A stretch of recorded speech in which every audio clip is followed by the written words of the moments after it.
Good morning student. आज के इस वीडियो लेक्चर में हम सेंट्रोसोम की बात करते हैं। सेंट्रोसोम जो है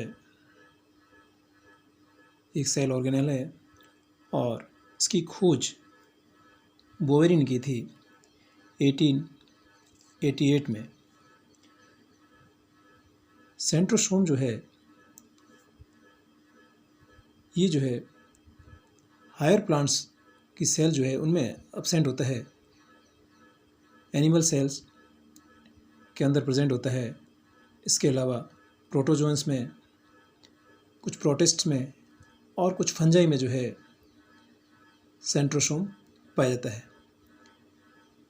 प्लांट सेल्स की बात करें तो हायर प्लांट्स में तो एब्सेंट होता है, लेकिन उन प्लांट सेल्स में जिनमें मोटाइल सेल्स या फ्लैजिलेटेड सेल्स पाई जाती है, फ्लैजिला पाई जाती है, उनमें जो है सेंट्रोसोम पाया जाता है। जैसे ग्रीन एल्गी है, ब्रायोफाइट्स है, टेरिडोफाइट्स और जिम्नोस्पर्म के जो है साइकेट्स, इनके अंदर जो है सेंट्रोसोम पाया जाता है।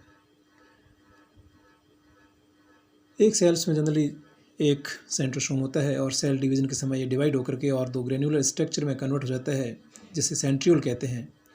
और ये दोनों सेंट्रियोल जो है सेल के दो अपोजिट पोल पर अरेंज हो जाते हैं, स्थित हो जाते हैं। इसकी साइज़ और शेप के बारे में बात करें, इसकी शेप जो है एक सिलेंड्रिकल स्ट्रक्चर है और ये जो है इंटरफेज जो स्टेज होती है सेल डिवीजन की, उसके अंत में जो है ये स्पष्ट रूप से दिखाई देते हैं। इंटरफेज के अंत में इसकी जो लंबाई है, लेंथ है, वो 0.3 to 0.5 माइक्रोमीटर और इसका जो डायमीटर होता है 0.15 माइक्रोमीटर। ये इसकी जो है साइज़ और शेप हुई। उसके बाद हम इसकी अल्ट्रा स्ट्रक्चर की बात करते हैं कि ये किस तरह से इसकी संरचना हमें दिखाई देती है। तो हम इसका जो है सबसे पहले डायग्राम बनाते हैं, उसके बाद इसको डिस्कस करते हैं।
स्केलेटल स्ट्रक्चर की बात करें हम,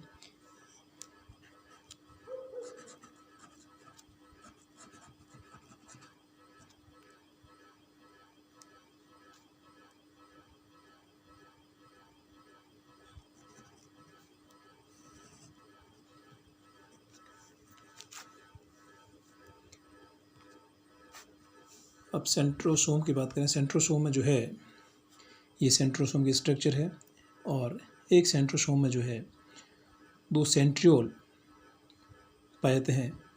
ये सेंट्रोसोम है, और एक सेंट्रोसोम में 2 सेंट्रियोल है, और एक दूसरे के समकोण पर व्यवस्थित है।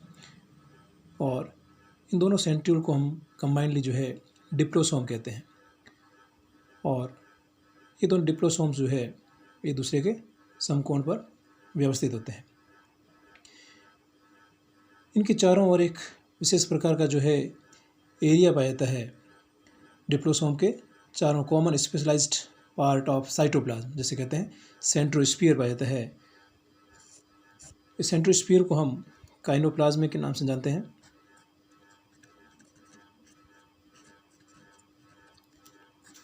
काइनोप्लाज्म, या फिर कह सकते हैं इसको साइटोसेंट्रम।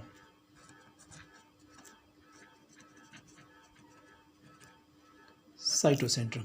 तो ये डिप्लोसोम एक दूसरे के समकोण पर व्यवस्थित होते हैं, और इनके चारों ओर एक जो है साइटोसेंट्रम पाया जाता है। और ये दोनों सेंट्रियोल और सेंट्रोस्फीयर मिला करके सेंट्रोसोम कहलाता है। और बोवेरिन जो है इन दोनों की संरचनाओं को कंबाइंड जो है सेंट्रोसोम कहा। सेंट्रियोल जो है, अब ये जो सेंट्रियोल है ये रेप्लिकेशन में कैपेबल होते हैं, और ये रेप्लिकेशन इसके अंदर जो है एस फेज़ या G2 फेज़ जो सेल डिवीजन की होती है उसके अंदर पाया जाता है। अब एक इंडिविजुअल सेंट्रियोल की बात करें तो ये इस तरह की संरचना हमें दिखाई देती है। एक व्हील कार्ट व्हील जो है उसकी तरह से एक संरचना हमें दिखाई दे रही है। हम देखते हैं किस तरह से होते हैं कि एक सेंट्रियोल जो है ये पूरा सेंट्रियोल है, और इस सेंट्रियोल जो है 9 पेरिफेरल फाइबर्स पाए जाते हैं, फाइब्रिल्स होते हैं इस तरह से 1 2 3 4 5 6 7 8 और 9। ये 9 जो है पेरिफेरल फाइब्रिल्स पाए जाते हैं। और ये जो फाइब्रिल्स है वो सेंटर में एब्सेंट होते हैं। पेरीफेरी पर तो 9 पाए जाते हैं, लेकिन सेंटर में एब्सेंट होते हैं। इसलिए इस प्रकार के अरेंजमेंट को हम कहते हैं 9+0 अरेंजमेंट। जबकि हम सिलिया और फ्लैजिला जब पढ़ेंगे तो उसमें हम देखेंगे कि उसमें जो है 9+2 अरेंजमेंट जो है इसका पाया जाता है फाइब्रिल्स का। तो हम देखते हैं पेरिफेरल एरिया को कि ये जो पेरिफेरल एरिया है जो 9 फाइब्रिल से बना होता है, और अब हर फाइब्रिल जो है एक ये जो है 3 सब यूनिट से बना होता है, 3 सब यूनिट से बना होता है, सब फाइब्रिल से बना होता है, माइक्रोट्यूब्यूल से बना होता है। इस तरह से ये हर फाइब्रिल जो है एक ट्रिपलेट फॉर्म में पाया जाता है, एक ट्रिपलेट फाइब्रिल में पाया जाता है। अब इस ट्रिपलेट फाइबर को हम देखें तो बाहर से अंदर की ओर, आउटसाइड टू इनसाइड, तो हम इसका नाम देते हैं C, B और A, C, B और A देते हैं। तो इस तरह से ये टोटल 9 माइक्रोफाइब्रिल्स है। और अब हम देखते हैं कि ये जो C और A है वो आपस में एक दूसरे से द्वारा जुड़े रहते हैं, एक लिंकर द्वारा जुड़े रहते हैं, और C और A आपस में जुड़े रहते हैं, इसलिए इसको कहते हैं CA कनेक्ट, CA कनेक्टिव्स। अब हम देखते हैं कि जो ये तीनों C, B और A माइक्रो जो फाइब्रिल्स है, जो ट्रिपलेट्स है, वो प्रोफिलामेंट से बने होते हैं। A सब यूनिट में तो कंप्लीट जो है 13 प्रोफिलामेंट पाए जाते हैं, लेकिन B और C में जो है ये 13 प्रोफिलामेंट नहीं पाए जाते हैं। उसका कारण ये है कि A जो है वो अपने आप में एक राउंडेड स्ट्रक्चर है, लेकिन B और C जो है इनकी कॉमन वॉल को शेयर करते हैं, और इसकी वॉल को शेयर करने की वजह से ही इसके अंदर जो है 13 प्रोफिलामेंट नहीं पाए जाते हैं, A में कंप्लीट पाए जाते हैं। अब हम देखते हैं कि जो है इस पेरिफेरल पार्ट के अलावा जो सेंटर की बात करें तो सेंटर में एक रोड शेप्ड स्ट्रक्चर पाई जाती है, सेंट्रल रोड पाई जाती है, उसको हम कहते हैं हब। इस हब का जो डायमीटर होता है 2.5 नैनोमीटर, और जो इस प्रोफिलामेंट के ऊपर पेरिफेरी पर जो ट्रिपलेट फाइबर्स होते हैं उसका जो डायमीटर होता है वो 2 नैनोमीटर तक होता है। अब हम देखते हैं कि जो सेंट्रल रोड है या हब है उससे रेडियली 9 स्पोक्स निकलते हैं इस तरह से, और ये स्पोक्स जो है ट्रिपलेट के ए सब फाइबर से जुड़ते हैं। और लेकिन ए और सेंट्रल रोड का जो स्पोक्स जुड़ने से पहले एक जगह पर एक थिकनिंग जो है थिक हो जाता है, और इस थिकनिंग कहते हैं एक्स थिकनिंग। तो इस तरह से जो है ये स्पोक्स सब में जो है हर ट्रिपलेट से एक एक्स थिकनिंग बनाता है। इस एक्स थिकनिंग के अलावा एक वाई थिकनिंग पाई जाती है जो कि सी ए लिंकर द्वारा जुड़ी रहती है। इस तरह से सी ए लिंकर द्वारा जुड़ी रहती है और एक्स थिकनिंग द्वारा जुड़ी रहती है। तो इसके अंदर दो थिकनिंग पाई जाती है, एक्स थिकनिंग और वाई थिकनिंग। तो इस तरह से अब ये सारे जो है पेरिफेरल पार्ट और ये जो है स्पोक्स मिलकर के एक कार्ट व्हील, गाड़ी के पहिए की तरह जो है संरचना बनाते हैं, कार्ट व्हील स्ट्रक्चर बनाते हैं। अब हम देखते हैं कि इसके अलावा इसके पेरिफेरल पार्ट पर आउटसाइड में जो है एक प्रोटोप्लाज्मिक प्लेग पाए जाते हैं। इस पेरिफेरल जो फाइब्रिल्स है उसके बाहर की ओर प्रोटोप्लाज्मिक प्लेग पाए जाते हैं, जिसे मैस्यूली कहते हैं या फिर पेरिसेंट्रुलर सैटेलाइट कहते हैं। ये जो है एक न्यूक्लिएटिंग सेंटर के रूप में काम करते हैं माइक्रोट्यूब्यूल्स की ग्रोथ के लिए, और ये वो जगह है जहाँ पर सेल डिवीज़न की G2 फेज होती है। उसमें जो है एस्टर का फॉर्मेशन होता है, और इसके अलावा एस्टर फॉर्मेशन के अलावा ये जो है रेप्लिकेशन के द्वारा सेंट्रियोल्स का निर्माण भी करता है। तो इस तरह से ये मैस्यूली अपने आप में बहुत इंपॉर्टेंट है कि ये जो है एस्टर का निर्माण करता है, और एस्टर के अलावा ये रेप्लिकेशन के द्वारा सेंट्रियोल का निर्माण भी करता है। तो इस तरह से जो है ये एक सेंट्रियोल की एक स्ट्रक्चर। अब हम बात करते हैं फंक्शन की।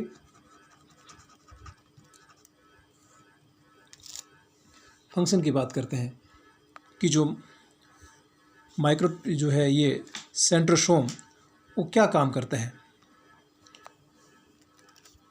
अपन जानते हैं कि एनिमल सेल्स के अंदर और लोअर प्लांट्स के अंदर ये संरचना पाई जाती है, और उनमें जो है ये बेसल ग्रेन्यूल्स का निर्माण करता है, बेसल बॉडीज़ का निर्माण करता है। और बेसल बॉडीज़ वो संरचना है जो एक किसी भी सेल के अंदर जो मोटाइल सेल्स या वही मोटाइल सेल्स के अंदर जो मूवमेंट होता है उसके निर्माण के लिए सपोर्ट करती है, जैसे सीलिया, फ्लैजिला आदि का निर्माण। क्योंकि सीलिया और फ्लैजिला बेसल बॉडी से ही जो ओरिजिनेट होते हैं, और इस बेसल बॉडी का निर्माण जो है सेंट्रियोल करता है। इसके अलावा सेल डिवीज़न के समय तो पहला फंक्शन हो गया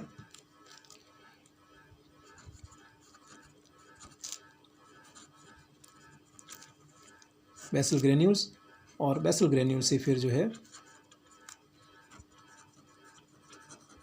सीलिया फ्लैजिला का फॉर्मेशन। दूसरा इंपॉर्टेंट वर्क है सेल डिवीज़न। सेल डिवीज़न में क्या रोल है इसका कि ये जो है एस्टल फाइबर या एस्टल रेज का निर्माण करता है, और इसके द्वारा जो है क्रोमोसोम को मेटाफेजिक प्लेट से पोल तक मूव किया जाता है, उसका मूवमेंट होता है। तो जो है एनाफेजिक मूवमेंट के लिए जो एस्टल फाइबर है इम्पोर्टेंट रोल प्ले करते हैं। इसके अलावा जो है रेप्लिकेशन में जो है वो भी जो है इम्पोर्टेंट है कि इसके अंदर जो मैस्यूली पाई जाती है वो मैस्यूली जो है बिना डीएनए के जो है रेप्लिकेशन में कैपेबल होती है कि जो अपने जैसा सेंट्रियोल का निर्माण कर सकती है। तो ये इम्पोर्टेंट इसके फंक्शन हुए और ये हमारा जो है सेंट्रोसोम ऑर्गेनेल कंप्लीट हुआ। Thank you.